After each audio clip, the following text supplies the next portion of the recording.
Kayo po ba mga bossing ko ay isa sa mga naniniwala at mahilig sa mga pampaswerte? Meron po ako share sa inyo po mga bossing. Ito po, suka po ito mga bossing. Ito po, kaya ganito ang kulay. Dahil local na po ito mga bossing ko, dahil naubos na po siya.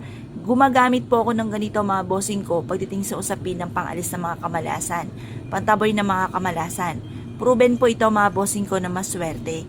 Ang gagawin nyo lamang po mga bossing ko, kumuha po kayo mga bossing ko ng suka. Tapos, kumuha kayo ng kalahating timbang tubig. Magbuhos po kayo nito or maglagay kayo na kahit mga isang kutsarang suka lamang po mga bossing.